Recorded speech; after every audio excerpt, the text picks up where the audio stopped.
a personal encounter with God shared with you. 20 years ago, my husband and I made a big move. We left the Netherlands, where most of my family still lives, and moved to England with our children. It was the start of a new chapter, full of hope, faith, and of course, the challenges that come with raising a young family in a new place.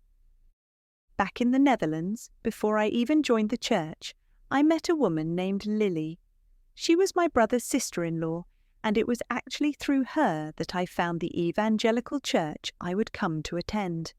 Lilly was funny, enthusiastic, and a mother of several children. With young children, both our families faced the same pressures, working in shifts, managing finances, and trying to stretch every penny. Creativity wasn't just helpful, it was necessary.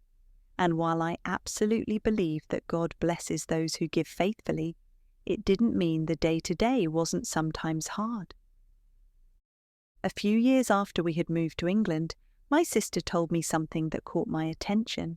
She said that Lilly had told her, "God said, I no longer have to work." My sister was a bit taken aback. She said, "Why did God say that to her and not to me? I'd love not to work." Of course, we laughed a little, as who wouldn't like to hear this? However, most of us enjoy being active, feeling productive, and contributing to something meaningful.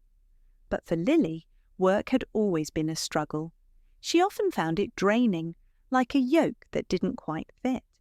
There was only one job she ever truly enjoyed, one that gave her freedom to make her own decisions. Still, the idea that God had told her not to work made us think. So I decided to bring it to God in prayer because I was genuinely curious.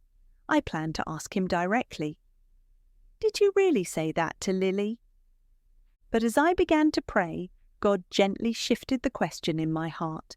Instead of asking if he said it, I found myself asking something completely different. "God, how do you see her?" Immediately I had a vision. I saw Lilly walking down the street in her old winter coat and her favourite kind of sneakers, exactly how we'd all recognise her, the way I viewed her through my human eyes. And then God showed me his view. Same coat, same shoes. But now there was a radiance over her, a beauty that made her look utterly glorious. More than her appearance, what overwhelmed me was the love, an outpouring, unstoppable, all-consuming love. It was so deep, so profound. I couldn't help but cry out in my spirit, "God, I want to be loved like that." And then I heard it, a quiet confirmation from the Lord. "Yes," he said, "I did tell her she doesn't need to work." That moment changed something in me. I will never forget how God looked at her, with compassion, with tenderness, with immeasurable love. And the truth is, he looks at all of us that way, not because we earn it, not because we're perfect, but because of his grace. A verse comes to my heart. "I have loved you with an everlasting love.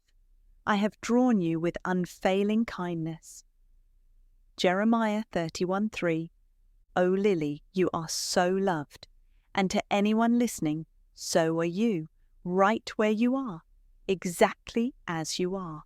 You are seen, you are loved, and you are his." To help us share this message, please like and subscribe. If the story touched you, feel free to leave a comment.